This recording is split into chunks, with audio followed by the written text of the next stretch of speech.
오늘 우리에게 주신 하나님 말씀은 마가복음 1장 40절에서 45절까지 말씀입니다. 마가복음 1장 40절에서 45절까지 말씀, 우리 함께 일어나셔서 하나님 말씀 듣도록 하겠습니다.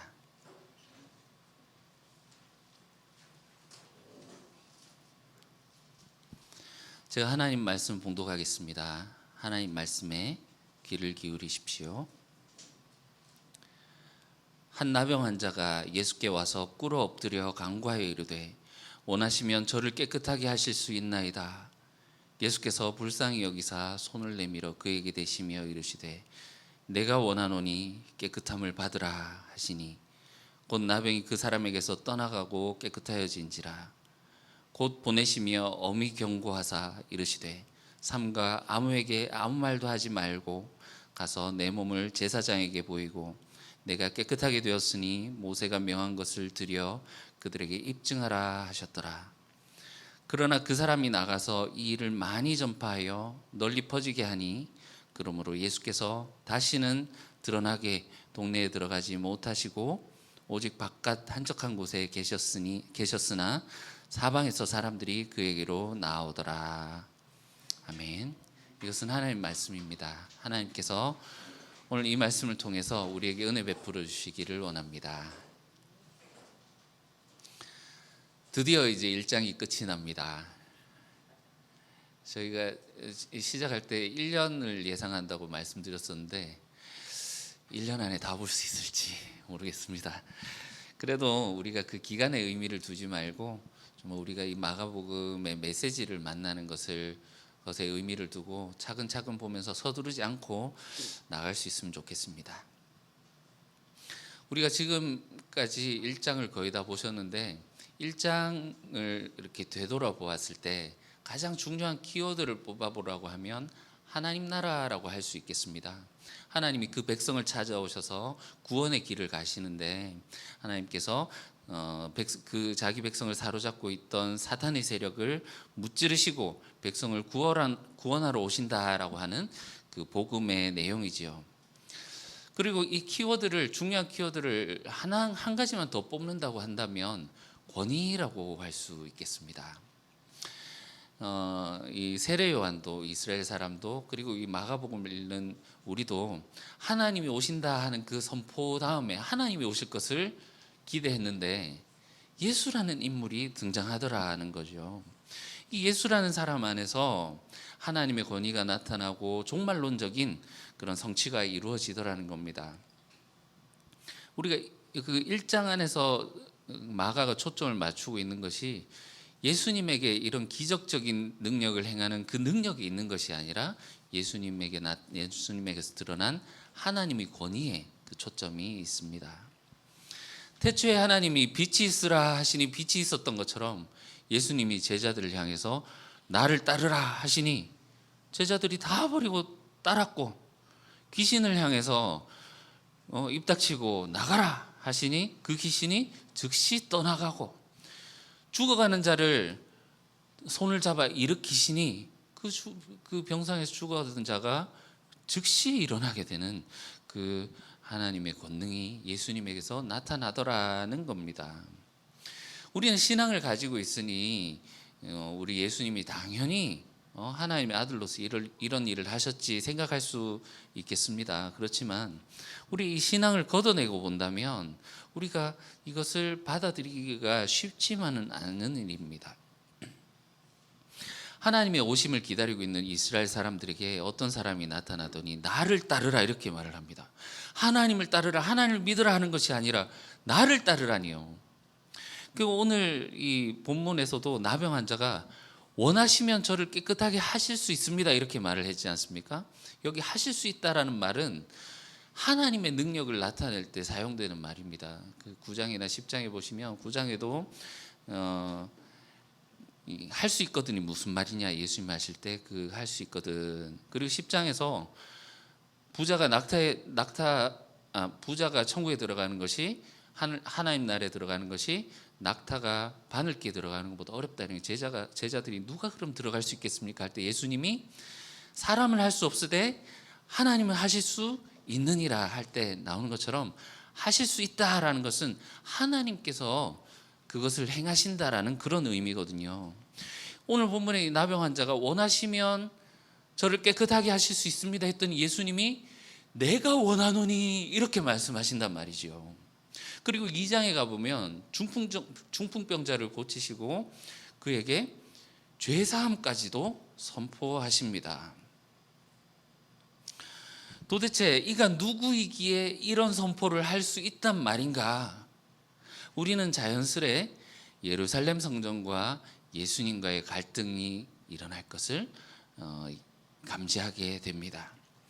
마가복음은 1장 전체에 걸쳐서 하나님 나라와 예수님에게서 드러나는 그 하나님의 권위에 대해서 보여주었고, 이제 이어서 2장 1절에서 6절까지 2장 1절에서 3장 6절까지 본격적으로 이 갈등 5가지 논쟁 이야기에 대해서 이야기를 시작할 텐데, 이 오늘 본문 40절에 45절이 교량 역할을 해서 이 2가지 이야기를 이어줍니다. 그런데 오늘 본문을 그냥 단순하게 읽으면 잘 이해가 가지 않아요. 굉장히 많은 반전과 아이러니, 그리고 많은 이 함축적인 그런 내용들이 있고 역설들이 들어있고, 특히나 이제 여러 층위들이 이렇게 겹쳐 있습니다. 여러분, 영화를 보시면 초반부에 많은 암시들이 들어있지요. 그래서 영화를 보다가 보면 혹은 또 다시 보다 보면 처음에 이게 이런 의미였구나 하는 것을 알 때가 있지 않습니까? 그런 것처럼 여기 오늘 이 본문은 이 앞에 가버나움에서의 하루와 뒤에 나온 논쟁 이야기를 연결해 주기도 하지만, 마가복음 전체에 대한 암시가 많은 암시들이 담겨 있기도 합니다.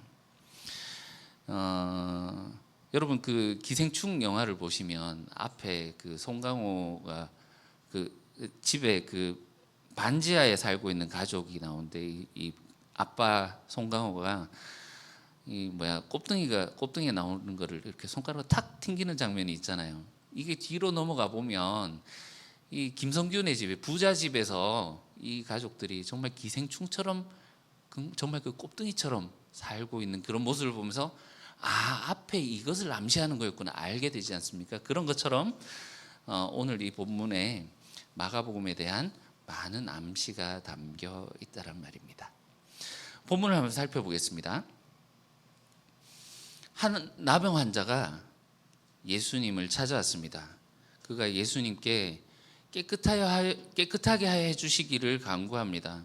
학자들은 이 성경에 나병이라고 나와 있지만 우리가 아는 그 한센병만은 아닐 것이다 라고 말을 합니다. 이게 해석하는 과정에서 그런 일이 있었고, 그 어떤 피부병 일종이라고 보는데, 어떤 학자들은 이 피부에 이 비늘 같은 것이 생기는 병을 말한다고 해서 비늘병이라고 이렇게 얘기를 하기도 합니다. 어쨌든 성경에 나병이라고 나와 있으니까 계속 나병으로 가도록 하겠습니다. 이 나병 환자가 고쳐주세요 한 것이 아니라 깨끗하게 해주세요 이렇게 말을 하지요. 이것은 당시에 이 나병은 하나님으로부터 오는, 하나님의 벌을 받아서 오는 것으로 생각을 했고, 그래서 부정하게 되는, 부정의 영역에 부정한 사람이 되어서 되는 것이라고 벌을 받는 것이라고 여겼고, 그래서 부정한 사람이 되어서 사람들과 격리되었습니다. 격리되어서 진 밖에 또는 성 밖에 머물면서 사람들로부터 접촉을 피하도록 그렇게 격리가 되었습니다.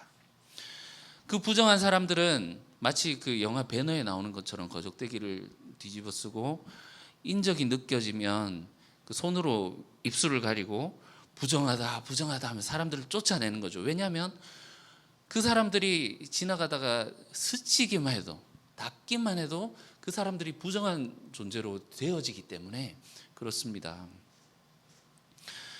나병 환자가 예수님께 찾아와서 꿇어 엎드려 간구했습니다. 얼마나 간절했을까요? 아까 말씀드렸다시피 원하시면 저를 깨끗하게 하실 수 있습니다 하는 것은, 이 나병이란 것은 부정의 영역에서 정결의 영역으로 옮겨지는 하나님만이 하실 수 있는 일이기 때문에 이렇게 간구한 것이지요. 예수님이 그에게 가까이 다가가셔서 손을 대고 말씀하셨습니다.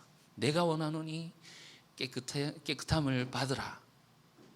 그러자 귀신이 떠났다라고 앞에서 보았던 것처럼 이 나병이 그 사람에게서 떠나가고 그 사람이 깨끗해졌습니다. 이 부정의 영역에 있던 사람이 정결의 영역으로 옮겨진 것이지요. 그런데 예수님의 반응이 조금 이상합니다. 43절을 보시면 곧 보내시며 어미 경고하사 나오는데, 이 보내신다라는 말의 원어를 보면 쫓아낸다라는 말이고요, 어미 경고하신다라는 말의 원어를 보시면 이 말이 힝힝거리는 그런 소리를 나타내는 말입니다. 그러니까 폭발적인 숨을 내쉬면서 이 분노를 표현하시는 거죠. 이 41절에 예수님이 그를 불쌍히 여기시고라는 말에도 해석의 이슈가 있는데요, 원어에는 분이 여기시고 심히 분이 여기시고라고 읽을 수 있습니다. 이 44절에도 삼가라 이렇게 말씀하시죠. 삼가. 그러니까 아무 말도 하지 말라는 겁니다. 앞에서 예수님이 귀신에게 하셨던 그런 말들과 비슷하지 않습니까? 앞에서는 분명히 예수님이 하나님의 거룩한 자로서 귀신과 사람을 분리해내고 귀신을 그 사람에서 쫓아내고 그 사람을 구원해내셨던 모습을 우리가 보았는데, 여기서는 왜 예수님이 이 사람을 마치 귀신 대하듯이 이렇게 대하시는가 말입니다. 42절에 보시면 이 나병이 그를 떠났다고 분명히 그가 깨끗함을 받았음을 말하고 있지 않습니까? 예수님이 그를 좋게 보내실 수도 있는데 마치 말이 분노해서 막 거친 숨을 내쉬면서 내쉬듯이 심히 노하셔서 그 사람의 궁디를 주차삐 가지고 쫓아내시는 걸까요? 어쨌든 예수님은 그 사람을 제사장으로에게로 보내셔서 그가 깨끗해졌음을 보이라고 하시고 모세의 율법에 따라 정결해졌음을 확인하라고 말씀하십니다. 이것은 그 사람을 단지 깨끗하게 하셨음 뿐만이 아니라 사회적으로 격리되고 소외되고 있던 그가 온전히 사회적으로 회복될 수 있도록 그렇게 그를 향한 예수님의 배려가 아닌가 생각됩니다. 그런데 45절에 또 반전이 나오지요. 이 사람이 예수님의 말씀에 불순종합니다. 분명 예수님은 그에게 아무 말도 하지 말라고 말씀하셨는데 그가 많이 전파해서 널리 퍼지게 했습니다. 이게 뭐 좋은 일을 한 게 아닌가 싶기도 하지만 그 결과로 예수님은 그 마을에 그 동네에 들어갈 수 없게 됩니다. 아까도 말씀드렸다시피 이거 그냥 읽으면 읽기가 참 어렵습니다. 이게 무슨 내용인지 잘 모르는데 여기에는 마가복음의 여러 층위들이 겹쳐 있습니다. 우리가 여기에서 모든 것을 볼 수는 없겠고 설교에서 이 세 가지 층위만 다루도록 하겠습니다. 우선 첫 번째는 제자들의 실패에 대한 암시가 여기 들어 있습니다. 이 예수님을 자기 발로 찾아온 사람은 이 사람이 처음이지요. 지금까지는 예수님이 찾아가시거나 아니면 귀신 들리고 병든 자를 다른 사람이 예수님 앞에 데리고 왔습니다. 그런데 예수님 앞에 찾아와서 자기를 깨끗하게 해달라고 한 것은 이 나병 환자가 처음입니다. 예수님은 이 사람의 요청을 들어주십니다. 그런데 화장실 가기 전과 나온 후의 마음이 달라진다고 했던가요? 그가 치유를 받자마자 그의 마음이 달라집니다. 태도가 달라집니다. 예수님 명령에 불순종하게 되죠. 여러분, 우리가 언제 하나님을 찾습니까? 언제 하나님께 기도합니까? 보통 우리는 밥 먹을 때 기도하지요. 그러다가 정말 우리가 감당할 수 없는 문제를 만나게 되면 정말 이 나병 환자처럼 간절하게 기도하곤 하지 않습니까? 문제가 더욱더 중하면 금식하고 목숨 걸고 기도를 하기도 합니다. 하나님 이거 안 들어주시면 저 여기서 죽습니다 하면서 하나님께 정말 그렇게 간절히 기도를 하기도 합니다. 그러다가 하나님께서 그 기도를 들어주시고 문제가 해결되게 되면 여러분 어떻게 됩니까? 이제 주님이 이제 말씀하시려고 하면 싹 돌아가가지고 주님의 말씀에 귀 기울이기보다는 다시 우리가 살던 그곳으로 다시 돌아가 버리지는 않습니까? 주님께서 그 주님 앞에 많은 사람들이 찾아왔습니다. 병 들린 사람은 예수님께 병 고침 받기를 원했고, 배가 고픈 사람은 예수님께서 떡을 주시기를 원했습니다. 예수님이 그들을 섬겨주셔서 그들의 병을 고쳐주시고 귀신을 쫓아내시고 떡을 주셨을 때 그들은 그것을 구원이라고 생각했습니다. 그러나 예수님은 그들의 요청에 귀 기울이시고 섬겨주셨음에도 불구하고 그들은 자신의 욕구가 충족되자마자 아이고 주님 고맙심대 하면서 그냥 싹 돌아서 버리는 것이지요. 예수님이 제자들을 부르셨습니다. 처음에는 그들이 모든 것을 버리고 따랐더라, 아주 이상적인 제자의 모습을 그리고 있지요. 그렇지만 이 이야기를 따라가다 보면 예수님이 하나님의 길을 가야 됨에 대해서, 십자가에 대해서 말씀을 하심에도 불구하고 그런 가르침에도 그들은 누가 크냐고 막 투닥투닥 싸우고, 주님이 높은 자리에 앉으시면 하나는 우의정이 하나는 영의정이에요 이러고 있고, 다른 제자들은 그걸 보면서 막 지그들이 먼저 얘기한다고 막 화를 내고 있고 이러고 있더란 말입니다. 예수님이 결정적으로 예수님이 제자를 부르시고 사역을 시작하실 때 그들이라고 나왔죠. 예수님과 제자가 함께 감을 이제 말하고 있는 겁니다. 그런데 이 그들이라는 말은 겟세마네 기도 이후로 나오지 않습니다. 예수님이 결정적으로 위기가 닥치자, 십자가가 가까워지자 이들은 예수님을 배반하고 부정하고 도망가기에 바빴다라는 거지요. 이런 제자들이 실패에 대한 암시가 오늘 본문에 담겨 있는 것입니다. 그 결과 예수님이 마을에 들어갈 수 없게 되었습니다. 여러분, 지금 우리 주님이 어디에 계십니까? 혹시 여러분이 삶의 안에 계시는 것이 아니라 저 삶의 바깥 한적한 곳에 계시지는 않습니까? 여러분, 우리가 주인이 되어서 필요할 때만 주님 불러가지고 주님 이거 해야 됩니다 하고 일 시키고, 그러다가 딱 그 끝이 나고 주님이 뭔가 말씀하려고 하시면 주님 왜 나를 이렇게 통제하려 하시냐고 하면서 그렇게 하고 있었던 것은 아닌지 우리가 반성해 보아야 할 것입니다. 두 번째는 앞으로 예수님과 이 성전 세력과의 갈등이 말씀의 해석으로 인함을 암시하고 있습니다. 여러분, 예수님은 이 율법의 준수자입니까? 율법 파괴자입니까? 예수님이 이 나병 환자를 깨끗하게 하실 때 그에게 손을 대신 것은 엄연하게 율법에서 금하고 있는 것입니다. 율법을 어기신 것이, 율법 위반하신 겁니다. 우리야 예수님께서 이 나병 환자를 손을 대고, 그럼에도 불구하고 손대고 고쳐주셨다 하니까 거기에서 이제 예수님의 긍휼을 읽지만, 당시 사람들이 예수님의 이런 행동을 본다라면 기절초풍할 노릇입니다. 그들은 모세의 계명을 지키기 위해서, 하나님께서 모세를 통해 주신 그 계명을 지키기 위해서 혹여나 부정한 것과 스치기라도 할까봐 정말 히스테리컬하게 너무나도 그렇게 하지 않기 위해서 얼마나 노력하고 노심초사하는데, 저 예수라는 인간이 그냥 모르다가 만진 것도 아니고 누가 봐도 부정한 나병 환자인데 그 나병 환자에게 손을 갖다 대다니요.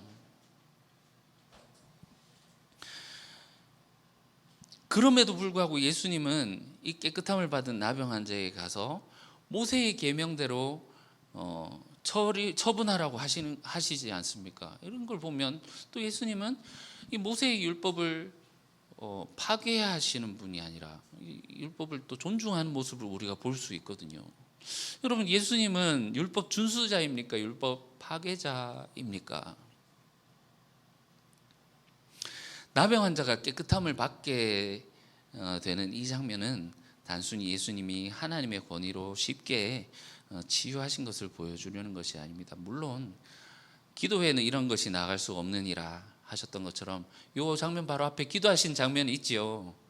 예수님이 하나님의 능력으로, 권능으로 이 사람을 치유하신 것이 분명합니다. 그렇지만 모세 율법 중에 레위기 13, 14장에 이 나병 환자를 다루는 규례가 나오고요. 특히 14장에는 이 나병 환자가 고침을 받게 되었을 때 어떻게 처리하는지에 대한 규례가 나옵니다. 이 사람이 낫게 되면 제사장에 가서 그거를 보이게 되어 있는데, 제사장이 보고 이 사람이 깨끗하게 되었구나 판단하게 되면, 그러면 살아있는 새 2마리와 그리고 여러 가지 다른 재료들을 준비합니다. 그리고 흐르는 물에 가서 질그릇 위에서 그 중에 새 1마리를 거기서 잡습니다. 그리고 거기에 이제 우슬초를 가지고 피를 찍어서 이 사람, 깨끗하게 된 사람에게 7번 뿌리고, 나머지 살아있는 1마리 새가 있잖아요. 이거를 들에서 살려 보내줍니다. 이것이 네가 낫게 되고 정결하게 되었으면, 네가 새로운 생명을 얻게 되었으면 다른 생명의 희생이 있었기 때문이다라는 그 상징이지요. 여러분, 오늘 이 본문에서 보여주는 것은 예수님이 그냥 쉽게 내가 원하노니 나아라 하고 그냥 쉽게 고쳐주셨다, 이런 능력이 예수님에게 있다라는 것을 말하려는 것이 아니라, 예수님의 십자가 대속적인 죽음이 있었기에 그가 깨끗함을 얻고 나았다라는 것을 보여주는 것입니다. 오늘 본문은 예수님이 나병 환자를 정결하게 하심의 결과로 2사람의 운명이 완전히 뒤바뀌게 되는 것을 보여줍니다. 성 밖에서 격리되어 있던 나병 환자, 사람들에게서 버림받고 오지 말라고 선을 딱 그어놓고 그 밖에서 격리되어 있던 나병 환자는 동네로 들어오게 되지만, 동네 안에서 활동하시던 예수님은 쫓겨나서 마을 바깥으로 쫓겨나서 그와 완전히 그의 운명이, 그 둘의 운명이 완전히 바뀌게 되는 것을 보여준다라는 거죠. 여러분, 바깥이라는 것은 예수님의 죽음을 암시하는 말입니다. 12장의 악한 포도 농부 비유에서 주인이 그 타국에 멀리 가서 그 소장농들에게 열매를 요구했더니 그들이 그 종들을 죽이고 때리고 내놓지 않으니까 아들을 보내면 존중하겠지 하고 아들을 보냈더니 그들이 오히려 그 아들을 죽여서 포도원 밖에 던져버리지 않습니까? 이 바깥은 예수님의 죽음을 암시하는 말입니다. 예수님은 모세의 율법을 그렇게 해석하신 것입니다. 죽어가는 다른 사람을 위해서 자신의 희생과 죽음으로 살리는 것이 하나님의 뜻이다. 그래서 10장 45절에 예수님 말씀하시죠. 인자가 온 것은 섬김을 받으려 온 것이 아니라 다른 사람들을 위해서, 다른 사람들을 위한 대속물로, 대속제물로 그렇게 인자가 온 것이다 말씀하시. 대속물로, 자기 목숨을 많은 사람을 대속물로 주기 위해서 온 것이다 말씀하십니다. 예수님은 죽어가는 형제를 살리기 위해 자신이 죽으셨지만, 율법을 지킨다라고 하는 이 유대인들은 자신들이 살기 위해, 이 부정으로부터 오염되지 않기 위해 형제를 바깥 죽음으로 그렇게 몰아냈던 것입니다. 여러분, 성경의 해석이란 것은 너무나도 중요한 것입니다. 이 성경에 대한 해석이 유대교와 기독교로 나누게 했고, 또 기독교 안에서도 천주교와 개신교로 나뉘게 했고, 이 개신교 안에서도 수백 개의 종파로 나뉘게 하지 않았습니까? 여러분, 우리 교회가 장로교지만 장로교를 믿지 마십시오. 여러분, 깔뱅 할아버지가 우리를 책임져 주지 못합니다. 예수님을 믿으십시오. 우리가 정말 뭐 어디 종파니 뭐 어떻게 하니, 우리는 이렇게 해석하니, 그거보다 예수님이 이 성경을 어떻게 해석하셨는가를 보고 예수님이 우리에게 가르쳐 주신 이 교훈을, 새 교훈을 따라야 되지 않겠습니까? 이 성경의 해석에 있어서 예수님과 유대인을 갈라놓은 결정적인 그 차이가 41절에 나옵니다. 예수께서 불쌍히 여기사, 예수님은 율법 안에서 하나님의 긍휼, 백성을 향한 그 하나님의 불쌍히 여기시는 그 마음이 있었음을 보신 것이 분명합니다. 이 예수님 앞에서 유대인들의 율법은 종교화된 도구로 변질이 되어 있음이 드러나게 될 것입니다. 그들은 율법을 통하여서 자신들이 거룩한 영역에 속하기 위해서 노력하지만 하나님의 긍휼을 잃어버린 이 율법 지킴이라는 것은 자신의 의를 쌓는 행위, 하나님의 의도와 전혀 관계없는 외식일 뿐임이 드러나게 될 것입니다. 예수님은 율법을 파기하는 분이 아니라 율법을 완성하는 분이십니다. 여러분, 이 제자들이 제자로서 대가를 지불하고 헌신한다는 것에 많은 것들이 저울질되는 장면이 나옵니다. 내 것을 챙기려다 보니 남에게 쓸 수 있는 여력이 없어지게 되는 것이지요. 하나님 나라는 공동체를 위해서 자신을 헌신한 것이라고 예수님이 알려주셨습니다. 부자에게 요구하신 것처럼 재물을 팔아서 가난한 자를 구제하라고 하십니다. 그러나 우리는 내 것을 챙기면서 여유가 생기면 11조하고 헌금도 하고 구제도 하고 하지 생각하지만, 여러분, 많이 가진 사람이든 적게 가진 사람이든 이 여유는 만들지 않으면 절대로 생기지 않지요. 남을 챙겨주라고 보면 내 것이 부족한데 어떻게 도우라는 말입니까? 그런데 이 불쌍히 여기시는 이 하나님의 마음을 가지게 될 때 이 제자들의 갈팡질팡하고 고민하고 내어놓지 못하는 것들이 해결되게 될 것입니다. 하나님의 이 신적 자비가 우리 안에 들어오게 될 때에야 가능한 것이지요. 여러분, 돈이 없는데 어떻게 4,000명, 5,000명이 먹을 수 있겠습니까? 예수님이 유대 지역과 이방 지역에 가셔서 먹이셨던 그 일 아시죠? 그들에게 필요한 것이 돈이 아니었습니다. 목자가 무리를 불쌍히 여김처럼 내가 불쌍히 여기노라 하는 그 마음이 우리에게 오지 않았기 때문입니다. 예수님 말씀하셨습니다. 나를 따라오라. 예수님이 가신 이 길이 하나님이 가신 길이라는 것입니다. 첫 번째 층위에서처럼 우리가 필요한 것만 하나님께로부터 쏙 빼먹고 획 돌아서는 그런 삶이 아니라 하나님의 통치를 받아들여서 그분을 주인으로 모시고 그분의 뜻에 따라 순종하며 살아가는 것, 이것이 하나님 나라의 복음을 믿고 회개하여 그 나라의 백성으로 살아가는 백성의 삶이라는 것입니다.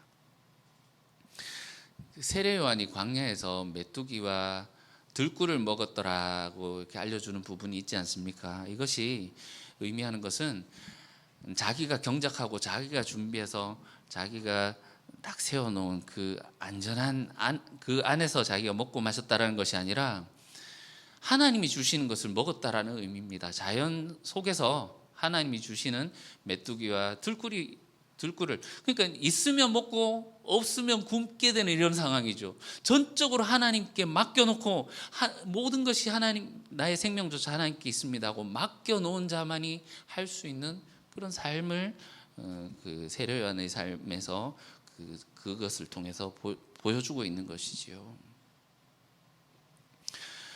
여러분, 전적으로 하나님을 의지하면서 살아가는 삶, 이것이 믿음입니다. 하나님을 믿고 예수님처럼 다른 사람을 위해서 우리 자신을 희생하는 삶을 살 수 있는 것, 이것은 믿음이 있어야만 가능한 것입니다. 하나님이 우리에게 믿고 따라오는 자에게 만나를 주시고 구름기둥 불기둥으로 그들의 삶을 인도하실 것입니다. 마지막 세 번째로 오늘 본문은 예수님의 부활 이후의 상황에 대한 암시를 다루고 있습니다. 예수님이 나병 환자에게 아무에게도 아무 말도 하지 말라 이렇게 명령하셨죠. 이 말이, 이 워딩 자체가 16장에 16장 마지막 16장 7, 8절에 보시면 예수님이 부활하신 증거인 빈무덤을 보고서도 무서워하여 아무에게 아무 말도 하지 못하는 그런 여인들을 떠올리게 합니다. 마가복음 전체에서 예수님의 침묵 명령이 내려지지만 드디어 이제 예수님이 부활하시고 나서 그 빈무덤에서 이 침묵 명령이 해제되게 됩니다. 예수님께서 그리스도로서의 사역을 완전히 완수하시고 이제 온전한 하나님의 아들 그리스도가 되셨다라는 그것을 목격한, 부활을 목격한 자들이 이제는 그 부활의 증인으로 복음을 선포해야 하는 것입니다. 그러나 여인들은 아무에게도 아무 말도 하지 못했습니다. 그 빈무덤에서 천사가 예수님이 너희를 앞서 갈릴리로 먼저 가실 것이다 이렇게 말하거든요. 그런데 여인들이 아무에게도 아무 말도 하지 못하더라 하고 마가복음 16장 8절에서 끝이 납니다. 성경을 보시면 9절부터 20절까지 이렇게 대괄호가 쳐져 있는데요. 16장 9절부터 20절까지 대괄호가 쳐져 있고 아래 난해줄을 보시면 어떤 사본에는 9절에서 20절까지 없음 이렇게 되어 있습니다. 그래서 학자들은 이 9절에서 20절은 그러니까 이게 끝이 너무 생뚱맞게 끝이 나니까 마가복음이 그 후대 사람들이 이 뒤에 이야기를 붙여 넣었을 것이다 라고 학자들이 판단을 합니다. 그래서 원래 마가복음은 16장 8절에서 끝이 난다라고 보는 거죠. 이 마가복음의 마지막은 예수님이 부활하셨음을 암시하는 빈무덤만 나올 뿐 예수님이 부활하셔서 제자들에게 나타나신 그런 현현 기사나 하늘로 올라가시는 승천 기사 같은 것이 없습니다. 마가복음은 굉장히 독특한 방식으로 구성되어 있습니다. 마가복음 처음 읽을 때는 예수님 이야기이지만 다시 이것을 읽어보면 예수님과 제자들이 함께하는 이야기로 읽을 수 있습니다. 이 누가복음 같은 경우는 예수님의 이야기와 제자들의 이야기를 이 누가복음과 사도행전으로 이렇게 나누어 놓았지만 이 마가복음은 예수님의 이야기에 다시 읽어보면 예수님과 제자들의 이야기로 그렇게 다시 읽을 수 있게 되어 있다는 거죠. 그 마지막에 갈릴리로 주님이 먼저 가신다 이렇게 얘기를 했죠. 그런데 마가복음 1장 14절을 보시면 요한이 잡힌 후 예수께서 갈릴리에 오셔서 예수님이 오신다는 사인이지요. 여기서부터 다시 읽어보시면 예수님과 제자들이 함께 하시는 그 이야기로 읽을 수 있게 구성이 되어 있습니다. 무서워하며 아무에게도 말하지 못하는 그 상황은 마가 공동체의 시대적인 상황을 담고 있는 것입니다. 네로 황제의 기독교의 박해가 심해지고 있는 그런 상황입니다. 신자들은 예수님을 믿으면서도 그 심해지는 박해 때문에 숨어서 아무에게도 아무 말도 하지 못하는 그런 삶을 살고 있지요. 오늘 본문의 이야기만을 떼어서 부분적으로 이것만 읽어보면 이 나병 환자가 불순종하는 것으로 보이지만 로마 제국이라는 거센 그 시대적인 배경을 두고 읽어보면 아무에게도 아무 말도 하지 말라라는 그 로마 제국에 맞서서 복음을 증거하는 참 제자의 모습을 볼 수 있다라는 겁니다. 당시에는 박해하는 제국을 사탄의 비유를 하곤 했거든요. 우리 앞선 그 축기 기사에서 사탄이 찢을지라도 손을 잡아 일으키신 그 예수님의 권능을 믿는 것처럼 그렇게 주님을 믿고 복음을 증거하는 그리스도인 참된 제자의 모습을 보여주고 있는 거지요. 그리고 예수님은 바깥 한적한 곳에 계신다고 했는데 부활하신 예수님이 핍박받고 소외받고 힘들어하는 그 죽음의 그늘에 덮여있는 그들과 함께 하심을 보여주는 것입니다. 그럼에도 불구하고 사방에서 사람들이 그들에게로 나와서 복음이 확장되고 있음을 보여주고 있는 것이지요. 제가 지난주에 그 한국갤럽의 한 통계를 보았는데 이 개척교회 목사로서 참 좀 충격적인 내용을 보았습니다. 2010년 언저리에 2010년 정도에는 나는 무종교입니다라고 말하는 사람이 한 35에서 40% 정도였습니다.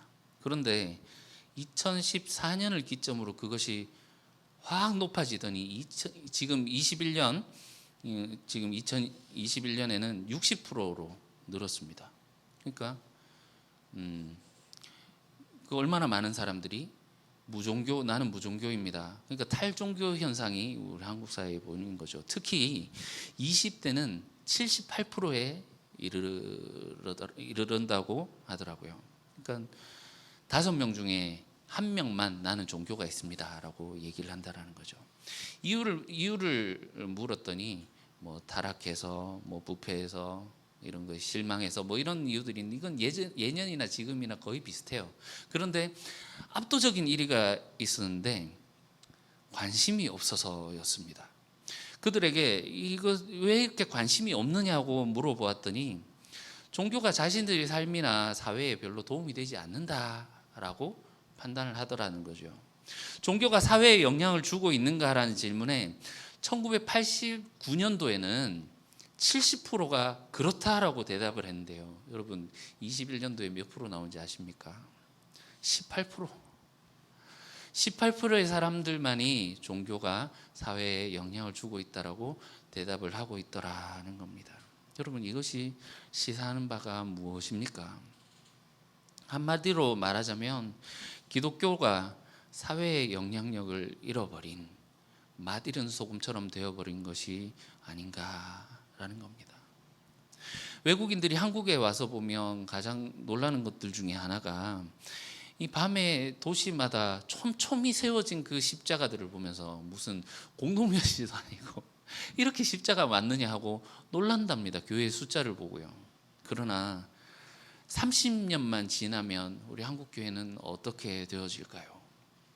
우리는 저 중에서 많은 불들이 꺼진 그 십자가가 불들이 꺼진 것을 보게 될 것입니다. 저는 오늘 말씀이 오늘날 이런 한국 교회의 상황에 희망이 된다라고 생각합니다. 교회들이 교인들의 숫자를 불리고 더 큰 건물을 짓고 세를 확장하기 위해서 사람들이 모이는 곳으로 더 번화가로 더 중심지로 몰려들지만 주님은 거기 계시지 않습니다.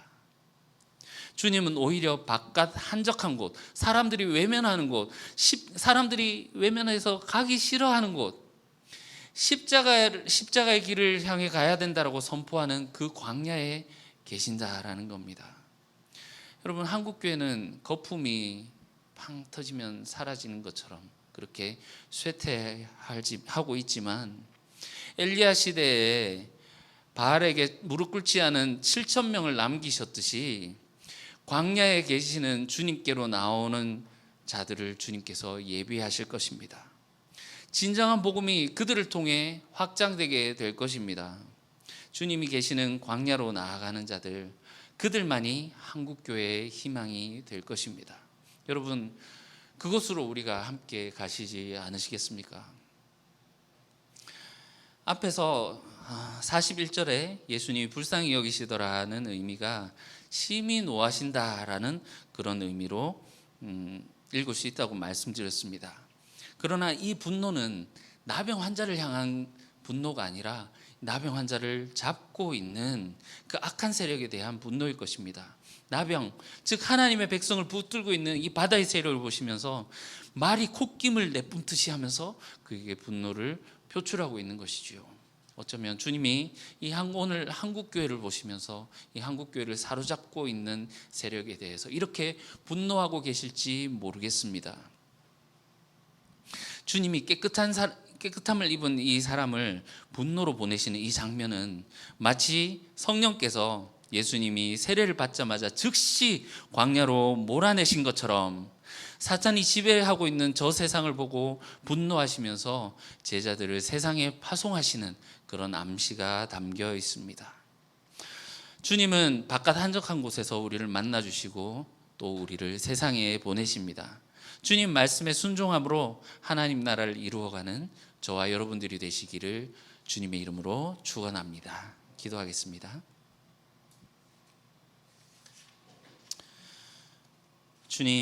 주님은 두려움으로 가득한 밤 우리를 품으십니다. 그리고 낮을 열어 우리를 깨우십니다. 주님은 밤의 경계에서 낮의 가장자리로 움직이십니다. 두려움과 생기 사이에 계신 주님은 연약한 밤을 보듬어 활기찬 낮을 주십니다. 나병 환자 같은 우리를 취하셔서 정결한 존재로 만드십니다. 무력하고 주저하는 마음을 가져다 뜨거운 열정으로 빚으십니다. 무엇을 더 말할 수 있겠습니까? 오직 주님만이 모든 사이와 경계에 계십니다. 우리는 주님의 긍휼과 자비를 인하여 주님 앞에 나오게 되었습니다. 그리고 주님으로부터 새로운 날이 시작됩니다. 우리가 다음 한 주를 살아갈 동안 주님의 마음을 품고 자유와 용기와 생명을 누리다가 신뢰와 기쁨을 가지고 다시 주님 앞에 나오게 도와주시옵소서. 예수님 이름으로 기도합니다. 아멘.